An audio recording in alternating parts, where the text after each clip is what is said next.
Vetëm 2 nga 11 banka tregtare në Shqipëri kontrollojnë 1/3 e depozitave dhe mbi 40% të aktiveve të gjithë sistemit bankar. Të dhënat më të fundit nga Banka e Shqipërisë tregojnë një përqendrim të lartë të veprimtarisë bankare në 2 apo 3 bankat më të mëdha në vend. Aktivet përfshin të gjitha kreditë që bankat japin për qytetarët dhe bizneset, të cilat i kthejnë gradualisht bashkë me interesat, parankesh në ark, investimet e bankave në tituj qeveritar, godinat, pajisjet e tyre dhe të tjera. Pra aktivet përfshin gjithçka që zotëron banka në tërësi.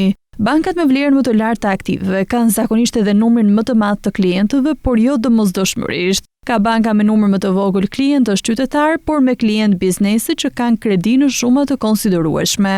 Gjatë 2025-s, më shumë se gjysma e aktiveve bankare ishin në vetëm 3 banka, të cilat zotërojnë edhe deri në 46% të totalit të depozitave. Nëse bëjmë një krahasim me vitin 2024, kjo strukturë e sistemit bankar nuk ka pësuar ndryshime të rëndësishme.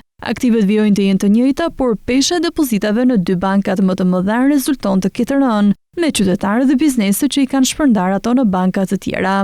Çfarë tregon ky përqendrim i ngushtë i veprimtarisë bankare? Nuk është anomali. Në vende të tjera është parë gjithashtu që 2 deri në 3 banka të dominojnë tregun, gjë e cila nuk përbën problem për sistemin. Megjithatë, një përqendrim i tillë tregon se vendimet që këto banka marrin kanë një ndikim të drejtpërdrejtë në ekonomi dhe jetën e qytetarëve apo aktivitetin e bizneseve.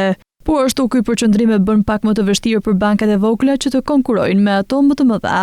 Aktualisht sistemi bankar përbëhet nga 11 banka, bashkë me bankën e parë digjitale në Shqipëri Jet, që u regjistrua në fund të muajit të kaluar. Ky numër shkon në 12. Sipas statistikave zyrtare, 11 banka në vend kanë aktive mbi 15 miliard lek. Ndërkohë në gusht 2025, banka turke Ziraat e specializuar për kreditimin në bujqësi mori miratimin paraprak për licencim nga Banka e Shqipërisë, ndërsa brenda 12 muajve nga ai vendim duhet të plotësojë të gjitha kushtet e parashikuara në ligjin për bankat në Republikën e Shqipërisë dhe aktet nënligjore në zbatim të tij në mënyrë që të pajiset me licencën për fillimin e veprimtarisë bankare në vendin tonë.